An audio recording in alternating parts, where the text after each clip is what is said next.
하나님 말씀 읽도록 하겠습니다. 누가복음 6장 1절부터 5절까지의 말씀을 교독하겠습니다. 먼저 1절을 제가 읽겠습니다. 안식일에 예수께서 밀밭 사이로 지나가실새 제자들이 이삭을 잘라 손으로 비비어 먹으니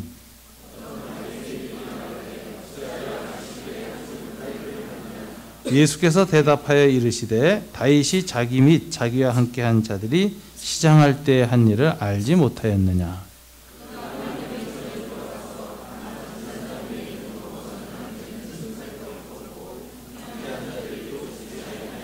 다 함께 또 이르시되 인자는 안식일의 주인이니라 하시더라. 아멘. 기도하겠습니다. 하나님 아버지 감사합니다. 오늘 사랑하는 주의 백성들이 함께 공동체로 모였습니다. 주님의 나라가 이 땅에 임하기를 간절히 사모합니다.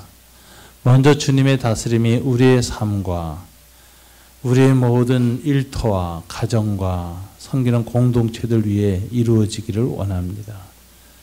특별히 말씀과 성령으로 우리의 마음과 생각 그리고 우리의 일상의 모든 삶의 영역을 다스려 주시옵소서. 주님 백성답게 살도록 축복해 주시옵소서. 우리를 통해서 이 땅에 하나님 나라가 이루어지고 하나님의 다스림이 실현되는 삶의 열매들이 있기를 원합니다. 주님 긍휼히 여겨 주시옵소서. 예수님 이름으로 기도드립니다. 아멘. 태국에 가시면 여러분들이 이제 코끼리 쇼라는 걸 보신 분들이 계실 겁니다. 근데 코끼리가 사람 말을 잘 듣도록 어렸을 때 훈련하는 방식 중에 하나는 뭐냐면은 코끼리 다리에 쇠사슬을 메어두는 것입니다. 그리고 말뚝을 박아두고 길이를 조절해둬요.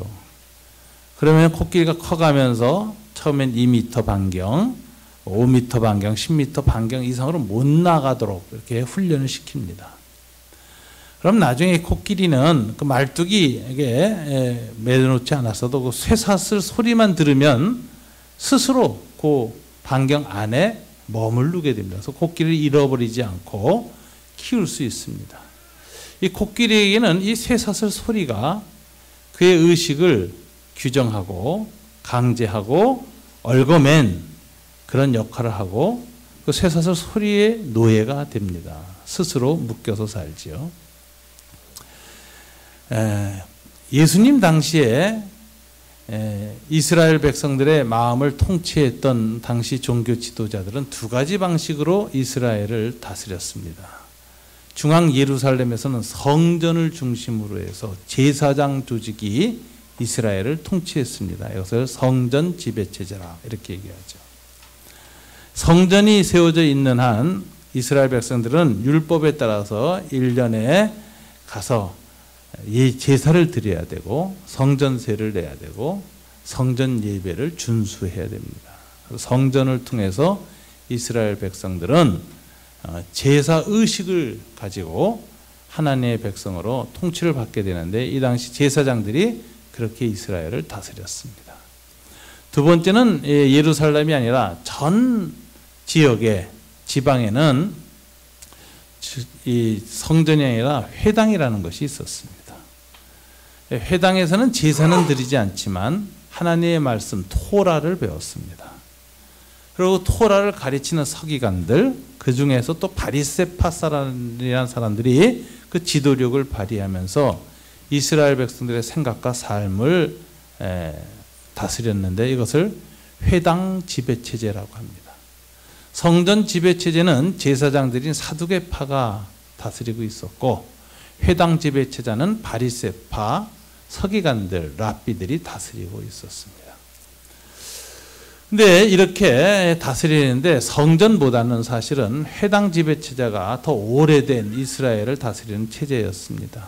성전이 바벨론에 의해서 파괴된 BC 6세기 이후로 약 600년간 예수님 때까지 전 세계에 흩어졌던 디아스포라 유대인들은 각 지역에 세워진 이 회당을 통해서 하나님의 다스림을 받았는데 이 회당 지배체제가 아마 가장 광범위하고 일상적인 지배체제가 아니었나 싶습니다.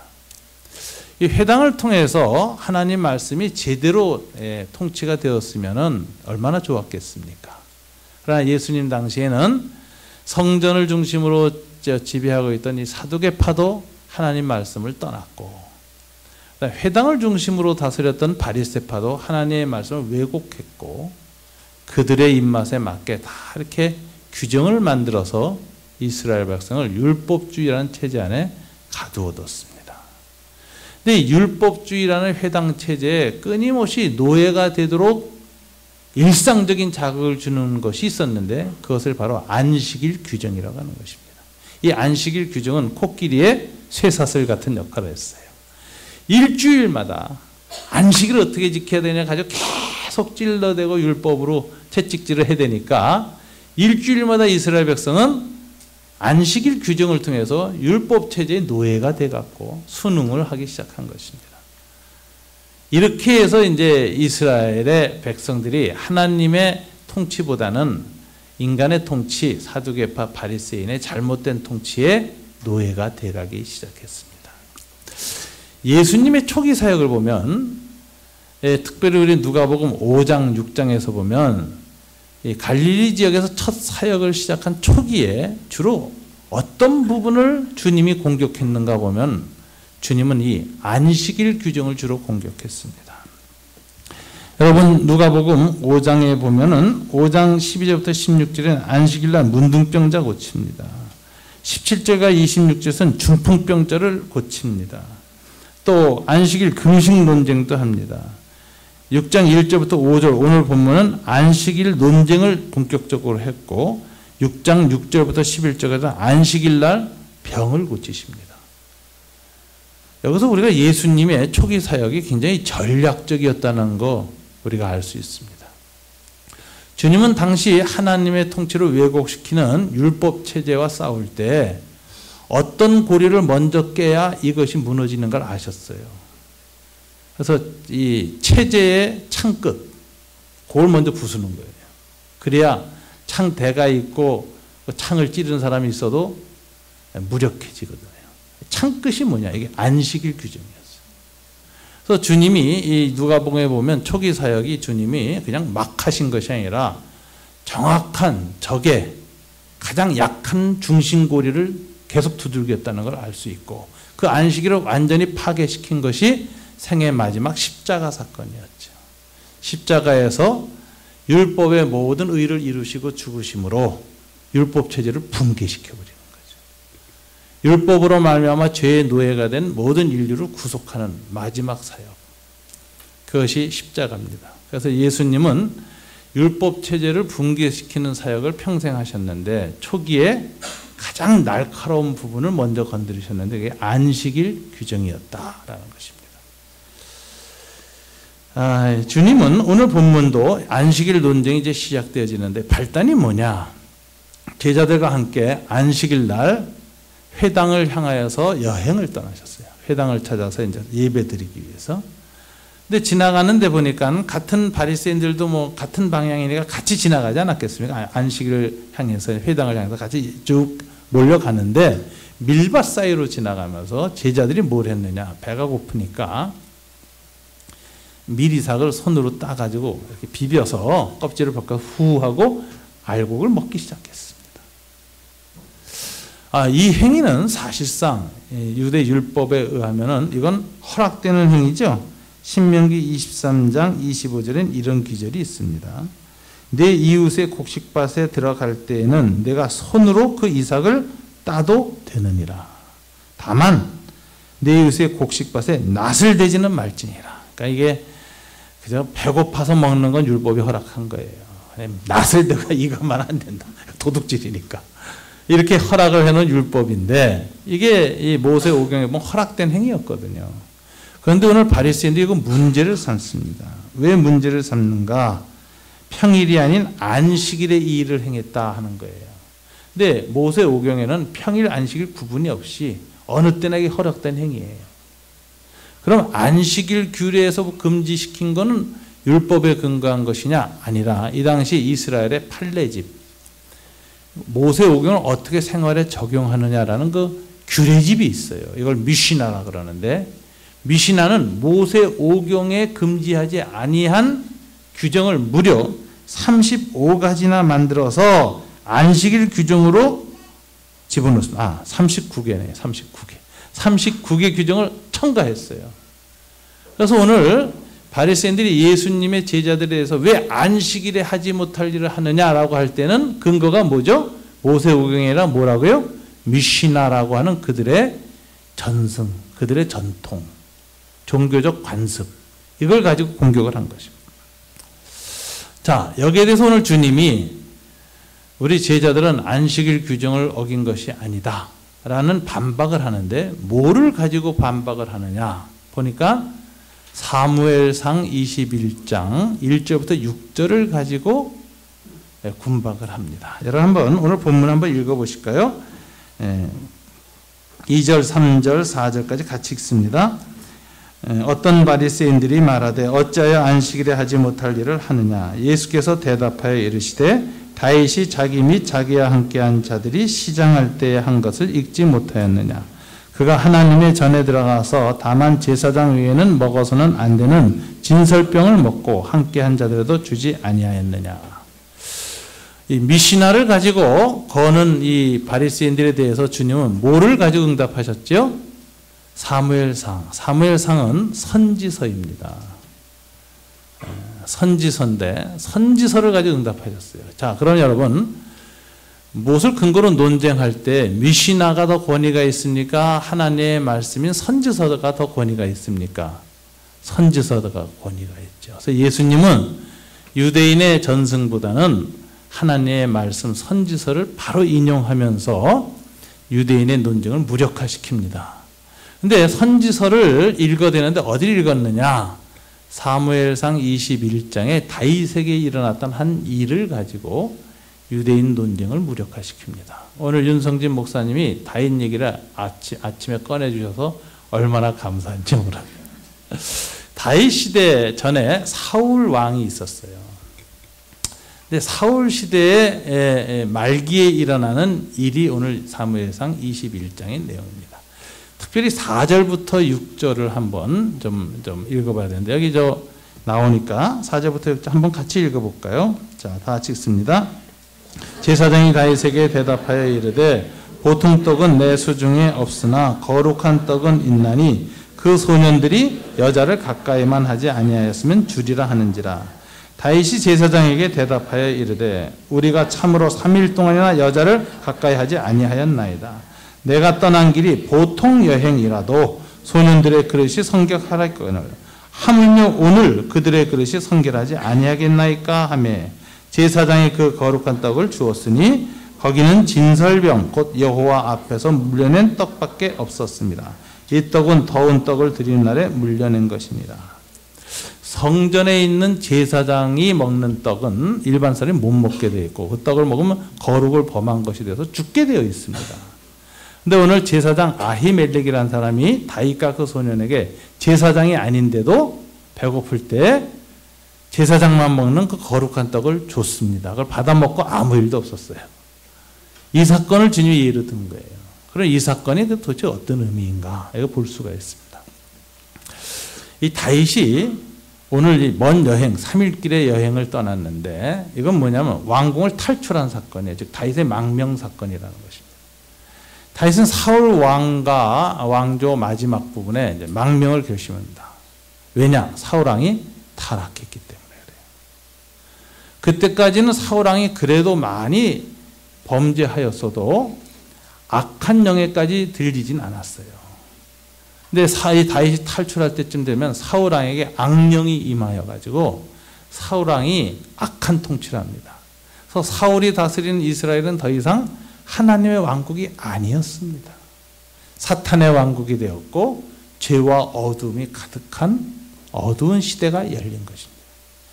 다윗은 비록 사울 왕의 사위였고 군대 총사령관이었고 한때는 사울 왕의 시위대장, 경호대장이 되어서 사울 왕의 칼을 맡아서 측근에서 모시는 사람이었지만, 사울 왕에게 일어난 일을 가만히 보니까 이건 더 이상 하나님의 나라가 아니었어요.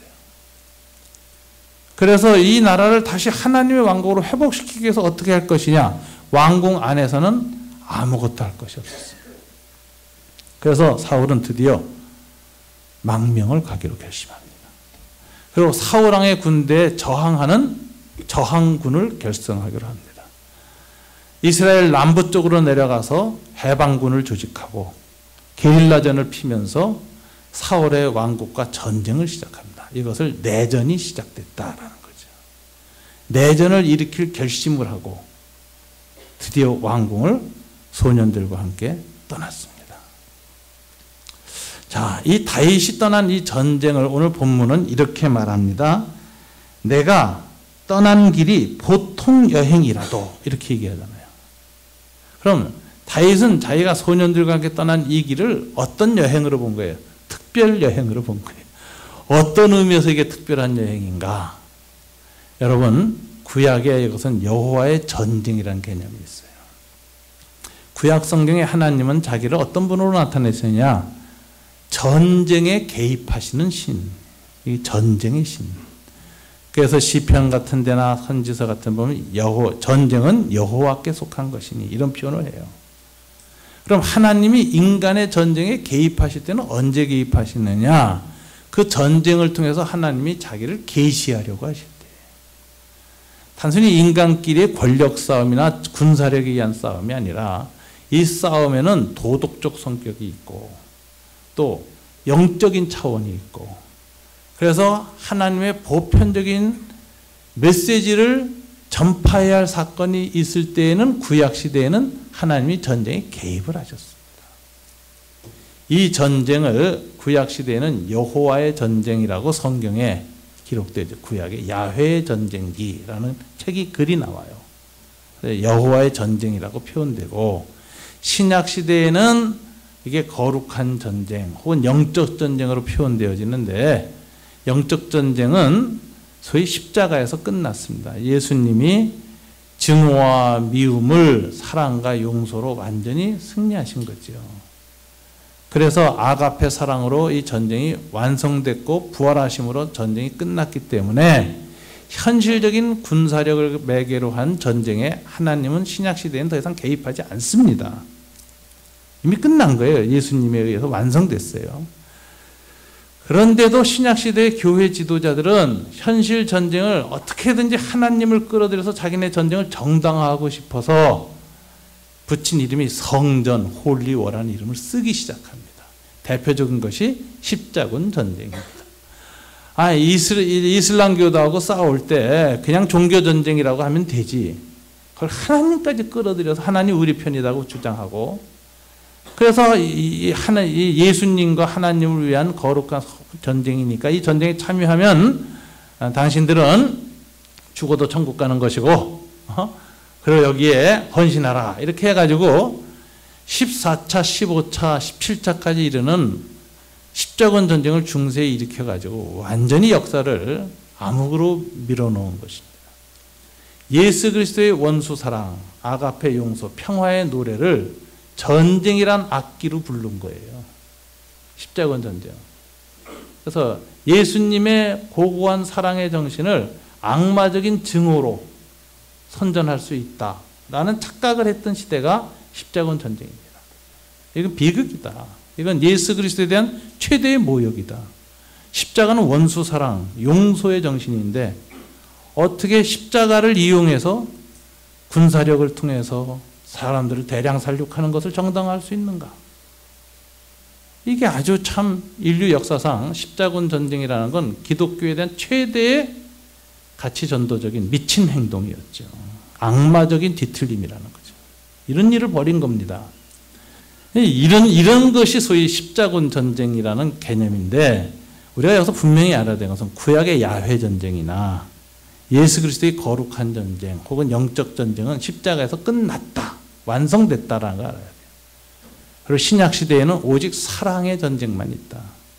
원수를 사랑하고 미움과 증오를 용서로 이겨나가는 이 아가페, 이 싸움만 우리한테 남아있다. 그리고 이 싸움은 혈과 육으로 되는 것이 아니라 성령의 능력과 은혜로만이 수행할 수 있다.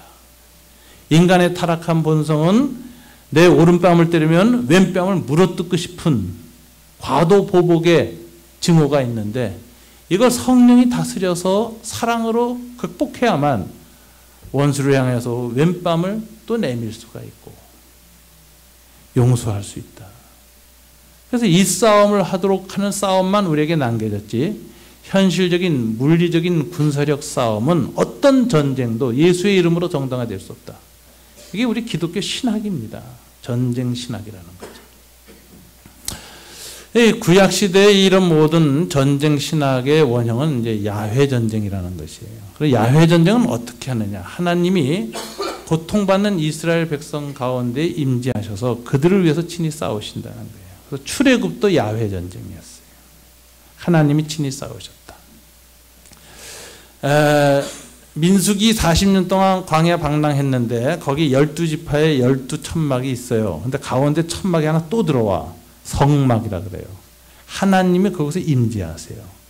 그래서 왕이 되시고 전투사령관이 되셨고 거기가 CP가 되는 거예요. 작전지휘본부.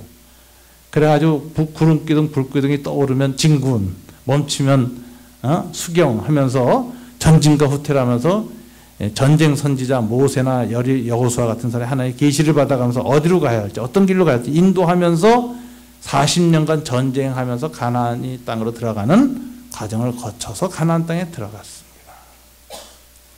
이게 다 여호와의 전쟁 개념인데 여호와의 전쟁 개념은 그 전쟁 행위를 통해서 하나님의 도덕성이라든가 하나님이 인류에게 말하고자 하는 뜻을 계시하기 위해서 전쟁을 하십니다. 전쟁의 적은 그런 대체는 누구냐? 사악한 세력이에요.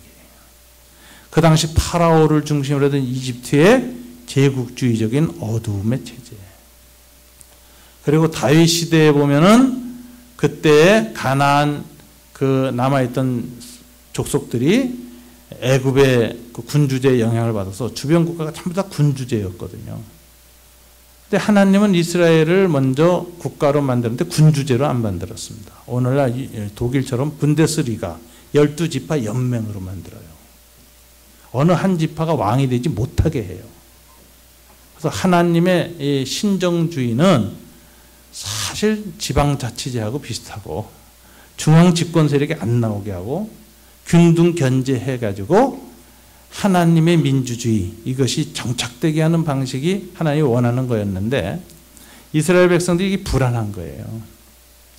그래서 우리도 강력한 중앙 집권적인 군주제가 필요합니다. 그래서 군주제를 요청하는데 하나님께 뭐라고 사무엘 앞에서 요청하냐? 우리에게도 이방과 같이 왕을 주소서.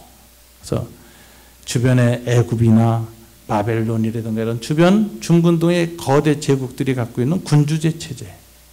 그 당시 이스라엘에 있던 가나안 족속들이나 블레셋 족속들이 갖고 있던 군주제 체제. 이것도 우리에게 달라고 요구하니까 하나님이 마지못해서 준 게 사울왕이에요. 그래서 원래 군주제는 하나님의 이상적인 국가가 아니었습니다. 하나님은 오히려 모든 사람들이 서로 견제하면서 평등 공동체를 만드는 것. 오늘날 말하면 분데스리가 이게 이제 하나님이 원하던 그 어떤 체제다 이렇게 볼 수가 있어요. 신정적 체제의 특징이 그것이었다. 사울을 주긴 줬는데 사울의 위험이 드러난 거죠. 초기에는 성령도 받아서 사울이 하나님 앞에 순종 잘했지만 사울이 하나님의 뜻에 불순종하고 그리고 악령까지 들려가지고 그러니까 왕이 악령이 들리면은 그 체제는 또다시 주변의 열방들처럼 군주제, 제국주의적인 그런 사악한 통치체제 그리고 그 다음에 더 어둡고 무서운 영적 어둠이 깃들인 상황이 되는 겁니다. 이것을 보고 다윗은 탈출해서 이스라엘에 들여진 이 체제를 바꾸기로 결심한 거죠. 그래서 이 다윗이 3일긴 부하들하고 떠하는 여정을 어떻게 봐야 되느냐? 이것은 해방전쟁이다 이렇게 보는 거예요. 해방전쟁이라는 용어가 굉장히 낯설죠. 이거는 사실 막시스트들이 쓰는 말이에요. 그래서 구약학자 중에 고트발트라는 사람이 있는데 이스라엘 사람 유대인이에요. 이 사람 막시스트예요. 그래서 막시스트의 관점을 가지고 구약 성경을 해석하다 보니까 이 다윗의 전쟁을 뭐라고 하냐? 다윗의 해방전쟁이다 이렇게 했는데 내가 보기에 용어가 상당히 거부감이 듭니다. 이건 막시스트 용어다 이런 생각이 들어요. 그러나 어쨌든 간에 전반적인 성격은 하나님의 통치의 영광이 떠나고 악해진 것을 회복시키기 위한 전쟁인 건 분명해요. 그래서 야훼 전쟁을 수행하기 위해서 떠났다라는 거예요. 그 야훼 전쟁을 수행하는 모습을 보면은 이 전쟁이 상당히 예배하고 똑같습니다. 구조가. 특별히 여호수아가 이스라엘 이끌고 여리고성을 공격하는 장면의 전쟁 장면을 보면 이게 전쟁인지 이게 제사인지 구분이 안 돼요. 먼저 언약궤가 나가죠. 성막이. 그다음에 제사장들이 그걸 메고 맨 앞에 나갑니다. 전쟁을 하는데 칼과창을 안 들고 나가고 일주일에 한 바퀴씩 하루에 한 바퀴씩 돌아요. 7일째 예배일이죠. 예배일 안식일에 7바퀴 돌아요. 이게 이제 완전수죠. 딱 1바퀴 도는 순간에 전쟁 선지자 여호수아에게 하나님의 말씀이 임해요. 그래서 말씀 선포를 합니다. 여호와께서 이 성을 너희 손에 붙이셨느니라. 신탁, 오라클이 오는 거죠. 예언이 딱 떨어지는 거예요. 근데 예언이 과거형이에요. 앞에 일어날 일을 과거형으로 표시하는 건 어떤 경우죠? 너무나도 일어날 것이 확실할 때 과거형으로 표시합니다. 여러분이 수표 받고 10만 원짜리 수표 받고 10만 원짜리 영수증 써주죠. 왜 그래요? 은행 가서 들이밀면 돈으로 바뀌어질 게 확실하니까 받았다 하고 과거형으로 써주죠. 똑같아요. 히브리 언어에서 예언이 미래에 이루어질 예언이 너무 확실할 때에는 과거형으로 표현합니다. 그래서 여호와께서 오늘 이 성을 너희 손에 붙이셨느니라. 딱 과거형 선포를 해요. 이것을 믿는다는 표현으로 백성이 다 응답하게 되어 있습니다. 우리 말하자면 아멘 하는 거죠. 타와 하고 이제 이스라엘이 소리를 질러요. 그 순간에 성이 무너져요. 하나님이 개입하니까. 기적이 일어나서 여러 성이 붕괴됩니다. 그리고 하나님이 먼저 전쟁에 개입하시면 이게 영적 차원이 있어서 적들의 사기와 전투력이 완전히 무력화됩니다. 뭐냐면 심리전에서 말하는 공포에 사로잡혀요. 패닉 상태로 들어가요. 칼 들고 싸울 용기가 안 나요. 그래서 무력하게 그냥 막 공포에 짓눌리는 상태가 오는데 이게 신적 공포, 하나님이 임재했을 때 일어나는 신적 공포가 임해요. 그 표현이 여호수아서에서는 적들의 마음이 물처럼 녹았더라 이렇게 표현되는 거죠. 그래서 결국 정복을 하는데 정복한 다음에도 하나님이 개입한 전쟁의 적들은 하나님의 심판과 저주의 대상이에요. 그래서 그 심판과 저주가 아주 보편적입니다. 모든 아담 이후에 타락한 인간들이 당해야 될 죽음을 그들이 먼저 당하는 거예요. 계시 성격이 있어요. 그러니까 이게 종말론적인 심판. 주님이 재림할 때 이 땅에 일어날 모든 죄인들에게 임할 그 심판이 역사 안에 먼저 실행돼요. 여리고성에. 그래서 이 심판은 보편성을 갖고 있기 때문에 남녀노소 어린아이도 그 심판을 벗어날 수가 없어요. 죄 지은 인간은 모두 죽는 거예요. 그래서 이 전쟁의 이런 그 신학적 성격을 이해 못하면 이건 굉장히 잔인한 전쟁이죠. 그죠? 어린아이까지 다 죽여라. 짐승도 다 죽여라. 이런 잔혹한 전쟁이 어디 있느냐라고 휴머니스트들이 분노합니다. 구약 성경에 나오는 이 전쟁을 명한 이 야훼라는 신은 정말 잔인한 신이다. 그래서 도울 김영욱 선생은 그랬죠. 구약에 나타난 야훼는 이스라엘의 광야의 깡패신이다 이렇게 말을 해요. 너무 잔인하다. 유목민들의 신. 근데 그건 이제 신학적 성격을 이해 못해서 그런 거죠. 그러니까 하나님이 모든 여리고성에 있는 생명을 다 진멸하라고 하는 그 뜻은 마지막에 임할 하나님의 진노를 미리 역사 안에서 실행하여 모든 타락한 죄인들은 하나님의 심판에서 벗어날 수 없다는 이런 신적 계시를 드러내는 과정입니다. 근데 여기에서 유일하게 구원받는 사람 나왔잖아요. 누구죠? 아합. 라합이라는 한 기생이 나오잖아요. 이 라합이 하나님의 약속을 믿고 의지하니까 구원받아요. 그래서 하나님의 약속에 대한 믿음으로 구원받고 인간의 스스로의 도덕성과 노력으로는 죄에 대한 하나님의 보편적 심판을 어느 누구도 벗어날 수 없다라는 것이 계시되는 사건입니다. 그래서 그 시체나 그 모든 진멸의 대상에게는 저주가 임했기 때문에 그것을 인마이 포켓하면 안 돼요. 그런 그 저주가 옮겨와. 그래서 저주가 옮겨와서 죽는 사람이 아간이라는 사람이고 그게 아골 골짜기에서 진멸을 당하는 거예요. 그 집안이다. 그러니까 이 가만히 보면은 여리고성에 죽은 모든 생물은 재물이에요. 재물. 하나님의 저주가 있는 재물이에요. 저주가 임한. 그 손대면 안 되는 거예요. 그러니까 여리고 전쟁을 가만히 보면 그 전쟁 모든 과정이 예배하고 너무 똑같아요. 제사행위하고. 그러면 전쟁에 참여한 군사들은 어떻게 되느냐? 3일간 먼저 선결해야 돼요.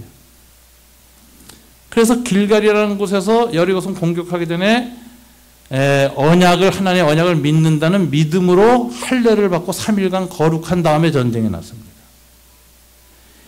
오늘 다윗이 사울의 왕궁을 탈출해서 이미 어둠의 권세가 들어선 이스라엘을 죄와 어둠부터 해방시키기 위하여 하나님의 영광을 회복하기 위해서 내가 이제는 내전을 수행하기 위해서 더 이상 왕실 안에서 무슨 개혁이나 이런 걸로 소망이 없으니까 나가서 전쟁 부대를 소집해서 전쟁을 해서 이걸 엎어서 하나님의 왕국을 회복시켜야 되겠다는 결심을 가지고 수도를 탈출하는데, 왕궁을 탈출하는데, 이때 나갔던 이 세 명이 3일간 성결하게 나갔다라는 게 뭐냐? 야훼의 전쟁에 헌신한 특별한 여행이었다. 특별한 여정. 그래서 다윗이 아히멜렉한테 그러는 거예요. 떡을 줘라. 먹어야 되겠다. 아니, 이 떡은 제사장만 먹게 되어 있는 거룩한 떡인데 이거 그냥 보통 사람 먹으면 죽습니다. 괜찮다. 우린 3일 동안 성결하다. 내가 보통 여행이라도 이미 3일 동안 아무것도 먹고 말만 타고 달려왔기 때문에 성결하지만 지금 우리는 특별한 여행, 하나님의 야훼의 해방전쟁을 수행하기 위해서 칼 들고 떠난 길이다. 우린 이미 하나님의 전사로 헌신되어졌다. 이미 거룩하다. 그러니 그 떡을 먹어도 아무 문제가 없다. 그래서 떡을 먹고 안 죽고 거룩해졌어요. 이 이야기를 예수님이 하는 거예요, 지금. 그럼 예수님은 뭘 얘기하는 거냐? 지금 예수님과 그 제자 공동체는 다윗과 그 소년 공동체처럼 이미 하나님의 전쟁을 치르기 위해서 헌신된 여호와의 전사들이다. 거룩한 전사다. 이들이 안식일 규정을 지키니 안 지키니 아무 의미가 없다. 이렇게 얘기하죠. 여기서 예수님이 안식일 규정을 어떻게 설명하신 것일까요? 제사 의식으로서의 안식일보다 더 중요한 게 뭐예요? 일상의 삶으로서의 거룩이다. 우리는 이미 일상의 삶 속에서 하나님의 영광과 하나님의 통치를 이루기 위한 거룩한 전쟁을 시작했다. 그러므로 우리는 이미 거룩한 자다. 그러므로 안식일 규정에 의해서 거룩이 좌우되지 않는다. 여기 주님의 이 본문의 모습을 가만히 보면 주님은 진정한 거룩이란 뭔가? 그거는 제사를 잘 지내냐, 예배를 잘 드리냐, 기도를 많이 하느냐 이런 걸 떠나서 뭐예요? 먼저 일상의 삶 속에서 하나님의 다스림을 실현하는 삶, 하나님의 정의와 하나님의 사랑을 이루기 위해서 내 있는 인간의 욕망, 내 안에 있는 죄, 육신의 생각을 이겨나가는 이 싸움이 이미 거룩한 전쟁이고, 이 싸움을 시작한 사람들은 제사 의식에서의 거룩이 자유롭다. 거기서 이미 해방됐다. 그걸 넘어선 사람, 초월했다. 그러므로 안식일 규정으로 내 제자들에 대해서 너희가 그렇게 말할 수 없다. 이렇게 말씀하십니다. 여러분, 예배라는 건 두 가지입니다. 삶으로서의 예배가 있고 의식으로서의 예배가 있습니다. 이 둘이 분리되면 거짓 예배입니다. 그래서 로마서 12장 1절에 보면 사도 바울이 이렇게 말하죠. 너희 몸을 하나님이 기뻐하시는 거룩한 산제사로 드리라. living sacrifice라고 해요. 너희 몸을, 우리 몸으로 하는 모든 것, 먹고 자는 것, 경제활동, 문화활동, 일반 생활, 모든 삶이, 일상적인 삶 자체가 죽지 않고 살아있는 채로 sacrifice, 제물이 되게 하라. 이게 삶으로서의 예배를 강조하는 거예요. 이게 하나님께 드리는 거룩한 예배다. 진정 거룩이란 뭐냐? 삶의 예배다. 이렇게 되죠. 이렇게 일상의 삶의 예배가 있는 사람이 주일날 오늘 이렇게 모여서 의식으로서 예배를 드려도 하나님이 그 예배를 받으시는 거예요. 오늘 우리가 딱 한 시간 반 이렇게 같이 예배를 드리지만 예배 받는 사람이 있고 안 받는 사람이 있습니다. 하나님이.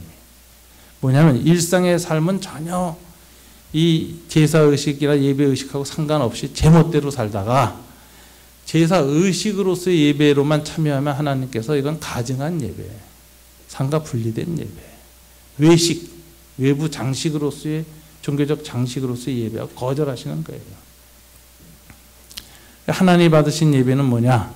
삶이 농축된 예배라는 거죠. 그래서 여러분 삶으로서의 예배를 의식으로서의 예배로 표현할 때는 이런 자세입니다. 우리가 찬송 부르죠. 예배 딱 드리면. 그러면 마음속에서 어떤 마음으로 찬송 부르어야 하느냐? 내가 일상 지난 6일 동안에 하나님께 드린 모든 영광을 추구하고 살았는데 그것을 이제 이 시간에 이 찬송 한 곡으로 고백합니다. 그래서 그 찬송 속에 일상의 모든 하나의 영광이 농축되어 있어야 돼요. 대표 기도를 하시잖아요.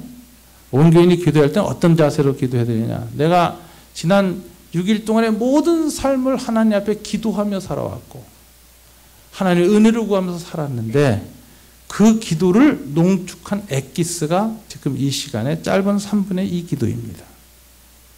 엑기스여야 돼요. 헌금을 할 때도 내가 지난 6일 동안에 돈 앞에서 살아온 나의 삶, 욕망 앞에서 돈을 사용했는데 그거 잘못된 것이었습니다. 앞으로는 하나님 앞에서 이 돈을 사용하겠습니다. 하나님을 의식하고 돈을 하나님 나라 그 일을 위해서 사용하는 삶을 살겠습니다. 라는 고백이 있을 때 봉헌 기도가 제대로 된 봉헌이 되는 거예요. 또 이렇게 말씀을 듣잖아요. 그럼 내가 지난 한 주간의 삶이 말씀으로 빚어진 삶이 되기로 결심하고 이 시간 말씀을 받습니다.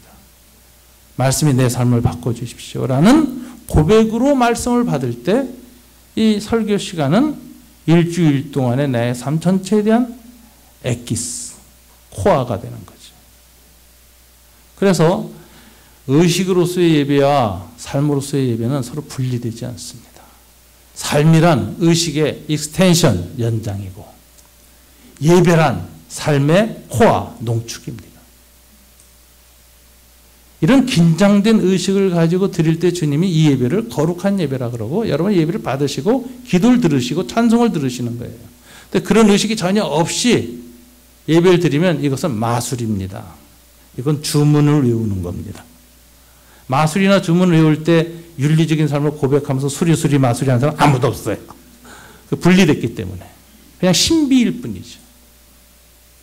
그게 아니라는 거죠. 하나님이 받으신 예배. 오늘 제의적 거룩과 일상의 거룩을 주님은 이렇게 야훼 전쟁이라는 개념을 염두에 두시고 다윗의 예를 들으시면서 너의 일상의 삶이 어떤 것을 지향하는 삶이냐, 욕망과 어둠과 죄악을 지향하느냐, 하나님의 나라와 다스림과 그 의를 지향하느냐, 거기에 따라서 거룩은 달라지는 것이다. 아무리 바리새인들처럼 안식일 규정 잘 지키고 종교의식을 잘 지켜도 삶의 지향성이 욕망과 죄를 향하고 있다면 그건 거룩이 아니다. 딱 주님 오늘 이 정돈을 해주신 거예요. 그래서 마지막 말이 이렇게 말씀하십니다. 여러분 5절에 보니까 다 같이 읽어볼까요? 또 이르시되 인자는 안식일의 주인이니라. 이 마가복음에 보면은 마태복음에 보면 또 다른 말이 있어요. 또 이르시되 마가복음 2장 27절이죠. 또 이르시되 안식일은 사람을 위하여 있는 것이요 사람이 안식일을 위하여 있는 것이 아니다. 여기 안식일하고 사람하고 하나님을 이렇게 나눠놨습니다. 안식일보다 뭐가 더 중심 개념이라고요? 우위. 가치 우위가 어디 있어요? 사람. 사람보다 가치 위에 있는 게 하나님. 이렇게 안식일, 사람, 하나님. 그럼 안식일에 하나님 앞에 거룩을 지킨다는 건 뭐를 위하는 삶이에요? 사람을 위한 삶이죠. 인간의 삶을 보다 더 자유롭고 인간의 삶이 더 정의롭고 더 사랑이 충만하고 생명이 존중되어지고 인격의 존엄성을 회복하는 삶, 죄와 이기심을 넘어가서 사랑하고 용서하는 삶을 살아나가는 것이 안식일을 잘 지키는 것이다. 사람이 안식을 위해서 있는 게 아니라 안식일이 뭘 위해서 있어요? 사람을 위해서 있다. 그러니까 사람을 그렇게 사랑하는 것이 하나님을 섬기는 것이다. 그래서 여러분 기독교인은 예수를 안 믿는 사람보다 더 휴머니스트가 돼야 돼요. 더 박애주의자가 되고 더 인간 사랑을 해야 돼요. 이런 것들을 구분해서 신학에서는 디바인 휴머니티, 신적 인간이라고 그래요. 원수 사랑과 용서, 하나님의 아가페 사랑에 가득한 사람은 인간 사랑에 있어서 이기적인 사람들보다 훨씬 더 풍부하게 해야 됩니다. 그래서 그리스도인들이 가는 일터, 직장, 삶 속에서 많은 사람이 저 사람이야말로 정말 인간성이 훌륭한 사람이다. 저 사람을 보면 정말 인간다운 인간을 볼 수 있다. 이런 이야기를 들을 때 하나님께 영광이 돌린다는 거예요. 똑같이 이기적이고 더 욕심이 많고 더 약삭 빠르고 더 권력과 황금과 세상의 유혹 앞에 먼저 가서 줄 서는 사람. 그러면서 주일 성수는 열심히 한다 그러고 장로라 그러고 예배 열심히 드린다 그러고 이러면 사람들이 비웃습니다. 아, 저 인간 같지도 않은 게 예수 믿는데 예수쟁이 다 저래.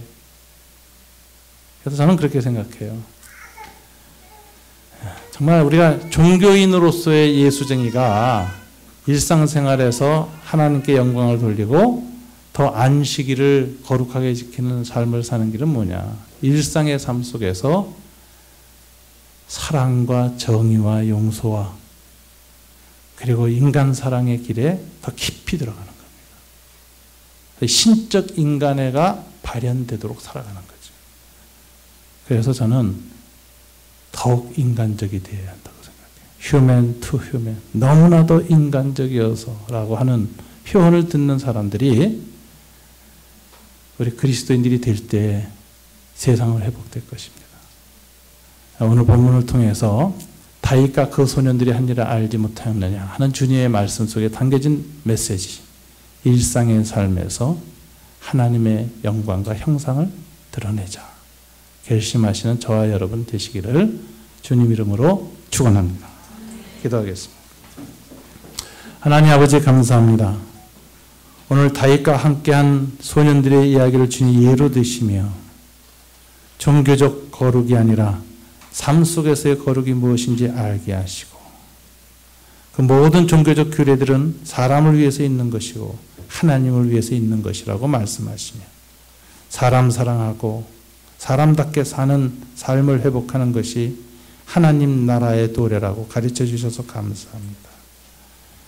우리가 오늘 예배를 드리면서 기도도 하고 찬송도 드리고 말씀도 받지만 마음속에 하나님의 형상을 우리의 삶 속에서 회복해 나가는 일, 하나님의 형상이 무너져 나가는 이 세상, 인권이 무너지고 인간의 존엄성이 파괴되고 인간의 생명이 경시되는 이 죽음과 어두움의 질서와 문화 속에서 우리가 어떻게 반전을 꾀할 수 있는지 다시 한번 우리의 삶의 방향을 바꾸는 결단이 있는 예배가 되도록 도와주시길 원합니다. 우리의 삶 속에서 하나님 나라가 새로 시작되는 은혜가 있도록 도와주시옵소서. 예수님 이름으로 기도드립니다. 아멘.